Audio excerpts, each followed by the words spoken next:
रावल, जब एक बार सरकार की तरफ से ये कहा जा चुका है कि आजादी के बाद किसी भी जाति के आधार पर कोई गठन नहीं किया गया है, तो फिर ये राजनीतिक पार्टियां अपने मैनिफेस्टो तक में और समर्थन करने की बात क्यों करती हैं? वो किस आधार पर ये उम्मीद लोगों में जगा देती हैं कि आप हमें वोट दीजिए या हमें जिता दीजिए, हम अहिर रेजिमेंट का गठन करवा देंगे? राजनीति क्यों? मेरा सवाल, मूल सवाल यही है। मनु जी, आपको नमस्कार और आपके माध्यम से जी न्यूज के सभी दर्शकों को नमस्कार।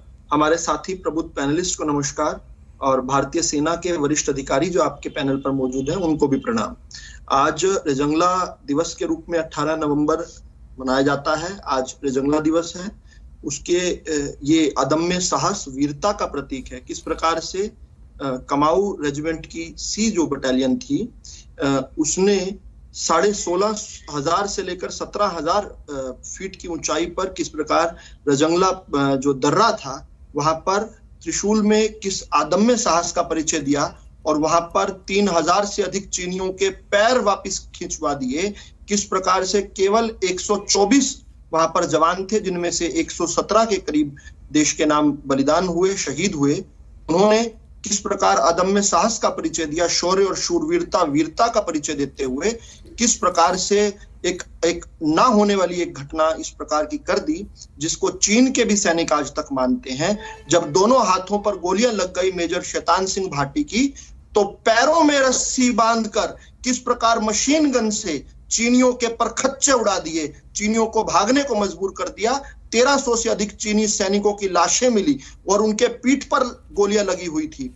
और भारतीय सैनिक जो थे 117 के करीब जो बलिदान हुए, सभी सैनिकों की छाती और माथे पर गोली लगी हुई थी। ये एक अदम्य साहस की एक वीर गाथा है जिसको बार बार सुनाया जाना चाहिए, गाया जाना चाहिए। आपके मूल सवाल पर आता हूं सीधा सीधा। अहीर जो समाज है, चाहे ये अहीर वाले क्षेत्र है, इस क्षेत्र ने सैनिकों के रूप में किस प्रकार से भारत भूमि की रक्षा की है, ये देश की स्वतंत्रता से पहले से ही कर रहे हैं। किस प्रकार से इस समाज का और इस क्षेत्र का जो योगदान है वो किसी भी क्षेत्र, दूसरे क्षेत्र से या किसी भी अन्य समाज से कतई कम नहीं है, अव्वल रहा है। तो भारतीय जनता पार्टी सैद्धांतिक रूप से इस बात को, इस वेदना को, इस संवेदना को समझती है जो इन्होंने बात रखी है। ये बिल्कुल वेदना वाला विषय है कि अभी तक उनको उस प्रकार की रिकॉग्निशन क्यों नहीं मिली।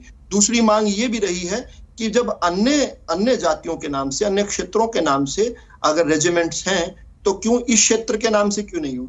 ये सेना का फैसला है, ये सेना इस पर निर्णय लेगी, बहुत जल्दी निर्णय लेगी। सेना के संज्ञान में है, सेना अपने तरीके से निर्णय लेती है।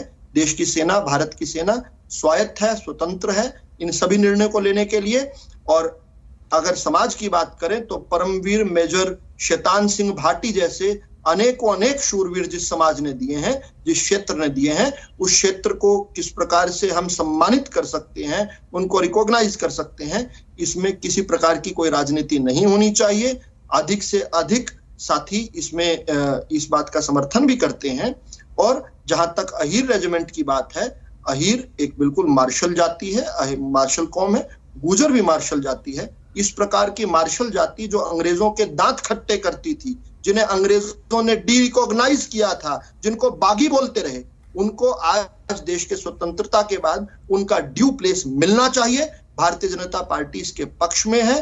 अनेक प्रयास जो किए जा रहे हैं ये बिल्कुल ठीक है, लेकिन अंतिम बिंदु ये जरूर है कि ये जो जाति है, ये जो समाज है, ये बहुत अनुशासित समाज रहा है। इसने जो सैनिकों की खान इसलिए कहा जाता है क्योंकि वीरता के साथ साथ अनुशासन का भी इन्होंने समय समय पर परिचय दिया है।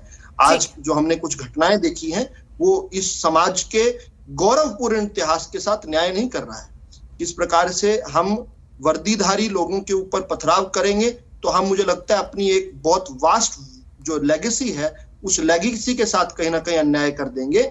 हम लोग इस पर जरूर ध्यान दें कि किसी भी शरारती तत्व के बहकावे में आकर, किसी विपक्षी राजनीतिक दल के बहकावे में आकर किसी इस प्रकार का काम ना करें जो हमारे गौरवपूर्ण इतिहास को, हमारे पूर्वजों को किस प्रकार से कहीं शर्म का भागीदार बनाए।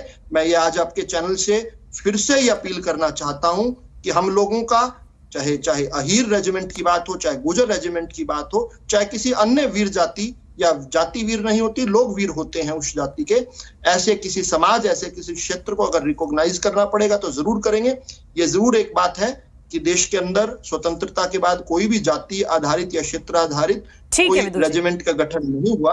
और श्रीमती इंदिरा गांधी जी की मृत्यु के बाद कांग्रेस की सरकार ने संसद में कानून बनाकर ये कहा था कि आगे कोई भी जाति के आधार पर रेजिमेंट नहीं बनेगी। ये राजीव गांधी जी की सरकार के दौरान लिया हुआ फैसला था। इस पर किस प्रकार से विवेचना करनी है, संविधान के जानकार इस पर जरूर विवेचना करेंगे, लेकिन फिर से वीर अहीरों को, वीर गुजरों को मैं ये जरूर कहना चाहूंगा कि हम लोग अनुशासित लोग रहे हैं। अंग्रेजों के हमने भारत के हर दुश्मन के दांत खट्टे किए हैं, भारत के शत्रुओं के दांत खट्टे किए हैं, चाहे शत्रु भीतर थे चाहे शत्रु बाहर थे। हम कभी भी भारत की व्यवस्था के खिलाफ नहीं गए हैं। आज भी इस प्रकार